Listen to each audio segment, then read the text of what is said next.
This is episode 5 of Revelation, chapter 2, verses 1 to 7. It's the letter to the church at Ephesus. So chapters 2 and 3 impact us directly, whereas chapters 4 to 22 are the future, and these things have not come to pass yet. So the 7 churches covered an area about the size of Pennsylvania. Ephesus is the first city on the list of 7 churches. So here's Ephesus. Here's Patmos, where John was exiled, and here's Ephesus, where he finally died of old age and natural death. And you can see the mountainous area of, this is Western Turkey. So here's Turkey, or Asia as they called it back in the day. And this is Greece and Italy and the Mediterranean Sea. So you can see it was a fantastic place because the mountains protected you from invading hordes, whereas you could easily trade back and forth along these valleys, these fertile valleys. Plus you had Ephesus and Smyrna as 2 harbors. Now Ephesus was a harbor. It was kind of open to waves coming from this direction if there was a storm, but Smyrna was fantastic. Look at it, you can't get big waves into Smyrna. But nevertheless, Ephesus was closer to Italy. You can see here, Greece, sorry, and in the Aegean Sea. So it was a fabulous place for trade, and you can see why it became such a popular city. So Ephesus was the capital city of a Roman province and the second biggest city of the Roman Empire, and located in Western Asia Minor, that is modern-day Turkey. So it was an important and magnificent city for a rich and beautiful country, and it was the seat of its government, of learning, art, wealth, and religion. So it was a massively important city. It was also rife with corrupt politics. So Ephesus was built as one of the greatest seaports of the ancient world and as a significant center of trade. Many major roads connected Ephesus to all the other significant cities in Asia Minor. So these are the different provinces, and you can see Ephesus sitting here on the coast and had access to all of this. Plus they could go down into Syria or over into Europe and Greece. So it was a very, very powerful city and the center, the second biggest in Rome, in the Roman Empire, sorry. So today, Ephesus is a few miles inland as the harbor silted up and over time buried the ancient city. So Ephesus was known for its amphitheater, the largest in the known world, and it was designed to hold 50,000 spectators.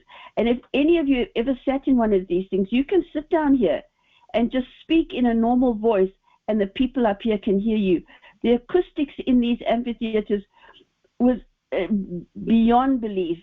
Literally, you could sit there and speak in a natural voice, and everybody, all 50,000, got to hear you from the furthest point away. They were absolutely magnificent. If you ever get anywhere near one of these ancient amphitheaters, you must definitely test it. Get your buddy to sit up there, and you stand down here. So Ephesus was famous for its exorcists and magicians, and it held many myths and legends of gods and goddesses. Very pagan city. The city was also the location of the great temple of Diana, or Artemis, they called it, built in 550 BC, and pilgrims came to Ephesus from all over the Mediterranean world to worship this goddess. The temple of Diana was famous mostly for its temple prostitutes, temple sodomites, and sexual perversions. So that was one way to get people to come and pay their tithes. The great library of Ephesus contained over 200,000 volumes and 12,000 papyrus scrolls, and its loss is a terrible tragedy. So Ephesus is mentioned often in Scripture. Paul journeyed to Ephesus during his second missionary trip and stayed there for 2 years, so that all the Jews and Greeks who lived in the province of Asia heard the word of God. So this is his second missionary journey. And so he went all the way through Asia, he traveled a lot, and then he went over to Greece and back to Ephesus, where he stayed for 2 years, and then he headed back to Jerusalem. And while there, he performed many miracles, healing the sick and casting out demons, even with handkerchiefs and aprons that he had touched. So you could come to me and touch your handkerchief, and you took it back to your dying family member at home, laid the handkerchief on him, and he was healed just like that. So Paul had mighty, mighty authority with the blood of Jesus.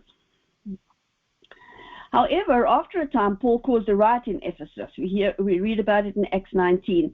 Tells us that Paul was so effective at evangelizing the city that the craftsmen that made wood, stone, and silver little gods were losing money because the Christianized Ephesians no longer bought their idols. It's always about the money. So they went about the city, inciting the people against Paul, until eventually there was a huge riot with people defending Diana and shouting furiously, "Great is Artemis of the Ephesians!" And soon the whole city was in an uproar.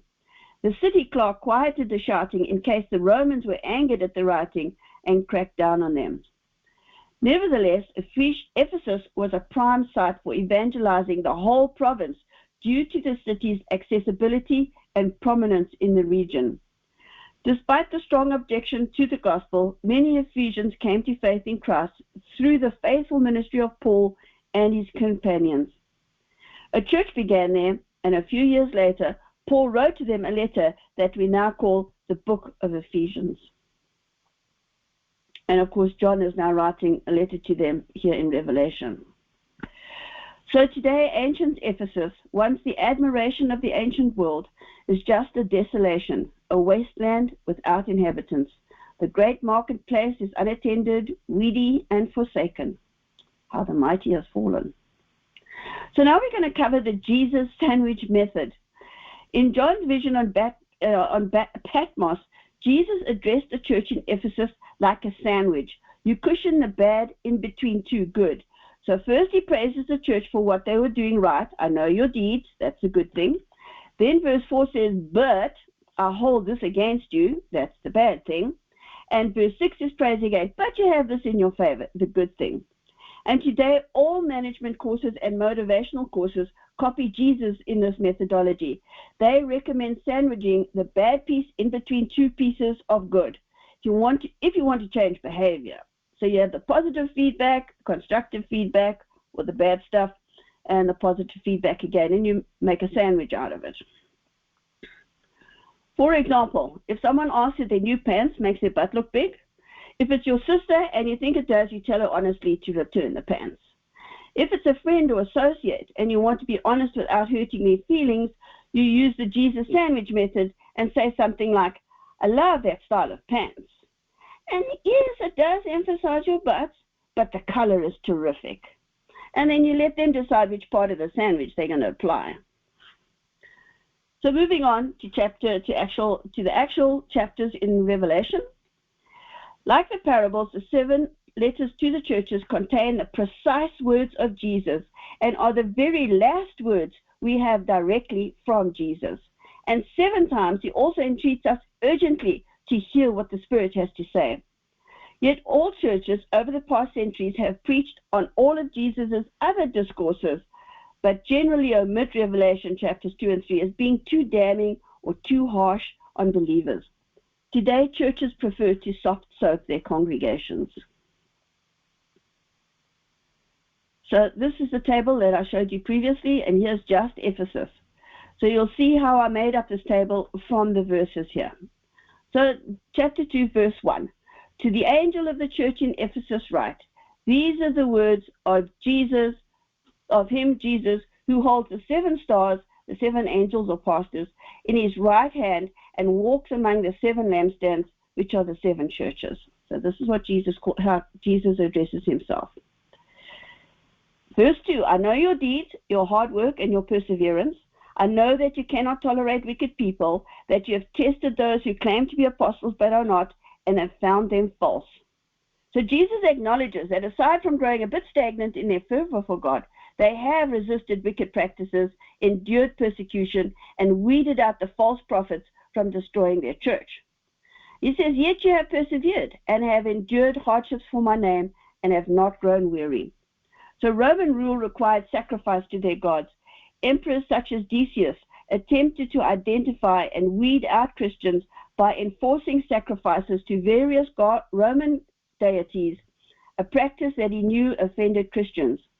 Those Christians who resisted faced persecution, jail, and possible execution. So Jesus says he knows of their hardships. Yet I hold this against you. You have forsaken the love you had at first. Jesus' letter to the church at Ephesus contains his famous rebuke, you have left your first love. The believers at Ephesus, struggling beneath the weight of a godless and immoral culture, had maintained the letter of the law, but had lost the spirit of the law. So while Jesus commended them for their hard work, perseverance, rejection of false teaching, and hatred of sin, he was grieved that they had become routine in their service to him, rather than serve him with the passion they once had. Their actions were there, but their hearts were not. We may think God doesn't mind as long as we are outwardly obeying, reading our Bible, going to church on Sundays, but God does mind. It hurts him if we only follow the letter of the law, and most importantly, it violates the greatest commandment, as specified in Mark 12. And you shall love the Lord your God with all your heart, with all your soul, with all your mind, and with all your strength. So verse 5, consider how far you have fallen. So this is verse 5. This is your remediation followed by your reward. Verse 5, consider how far you have fallen. Repent and do the things you did at first. If you do not repent, I will come to you and remove your lampstand, the Ephesus church, from its place. But you have this in your favor. Here's your reward. You hate the practice of the Nicolaitans, which I also hate. This is his second compliment. You did this right. You hate the deeds of the Nicolaitans. Now, the Nicolaitans were an early pagan cult, claiming to be Christians, and they are mentioned twice in the book of Revelation. Here in Revelation chapter 2, verse 6, and again in verse 15. But they are considered detestable. The Nicolaitans were considered heretics by the mainstream early Christian church. They were reviled for eating things offered to idols and for fornication, both available at the temple of Diana. They promoted false teachings and false practices that involved compromising with paganism and committing deviant sexual acts. In eating the food given to idols, this implied they had gone to the Diana temple to receive the food and would have engaged in immoralities there, the male and female temple prostitutes, to acquire this meat. The Nicolaitans, in a time of dire persecution by the Romans, buckled under the pressure of Roman rule, lost their faith, and seemed to want to drag down other Christians along with them. They were condemned for their false practices as Christians sought to faithfully follow the teachings of Christ and the apostles. The Nicolaitans tested the faithfulness of Christians at a time when loyalty to God matters the most, when your physical and spiritual life and death are on the line. Although the sect of Nicolaitans seem to have disappeared into historical obscurity, ideologies of this group still persist today. But why did God hate the practice of this group so much? And how did they make their way into Revelation, into history, and have found their way into our societies today? Because we can only serve one master. Our culture today is reaching a tipping point where we have to choose who we will follow, and our choice requires sacrifice. Do we truly stand on the Bible, the absolute word of God? And worse, would we die for our faith as they did in Roman times? We can serve many gods with a little g, or the one and only Almighty God. So this cartoon says, I've been looking for a church like yours. I'm heavily into sin and have absolutely no desire to change. So everyone can find a church that they can relate to along the lines, along a gradient from holy to this. If we choose the Almighty God, as the church of Ephesus did, then we resist the Nicolaitans and the attempts to drag us down with them into acts of idolatry and immorality. In any culture of compromise, Christians face a choice to blend into society or to stand out. Remember, Jesus didn't come to save people in their sin, but from their sin. So the last verse, verse 7, whoever has ears, let them hear what the Spirit says to the churches. To the one who is victorious, I will give the right to eat from the tree of life, which is in the paradise of God. So whoever has ears, let him hear. Jesus gives this same urgent warning in all 7 letters. Listen to me, hear what I say. take heed. And to the one who is victorious, Jesus finally delivers a huge blessing, a reward to those who overcome. They will eat from the tree of life and live in the paradise of God for eternity. So you've seen this table before, and we've just finished Ephesus, called the Loveless Church. It represents the history of churches between AD 30, when Jesus was crucified, to 100, and this letter was written to Ephesus about AD 96. The Christ, he says, you're working hard, you're a little bit cool, but you do hate the Nicolaitans, and you need to repent, then you'll eat from the fruit of life. So these 7 churches in the book of Revelation represent the 7 periods through the ages, and this is the Ephesian period, a time of warmth and love and labor for Christ, dating directly from the apostles. But eventually there's a gradual cooling of the love of some, and increase in the false professed love of others, and really and the exalting or glorifying of the clergy and the church officers. And the Pharisees and the Sadducees loved this, their religiosity, their rules and regulations, pomp and circumstance, seeking status as taking hold. So this, you always get this, these types of Pharisees and Sadducees that just love the pomp and ceremony. As Jesus said, they pray aloud so that everybody can see how religious they are. At the end of each session, we're going to track the meaning of the images we are given, the 7s. We haven't got any new ones. We've still only got from chapter 1 the 7 spirits, facets of the Holy Spirit, the 7 churches, and the 7 pastors or angel stars. So this is the end of episode 5, the letter to Ephesus. Thank you for listening. Please follow me to episode 6. And the Lord bless you and keep you. So let me give you a blessing before you go. The Lord bless you and keep you. The Lord make his face shine upon you and be gracious to you. The Lord lift up his countenance upon you and give you peace. Shalom.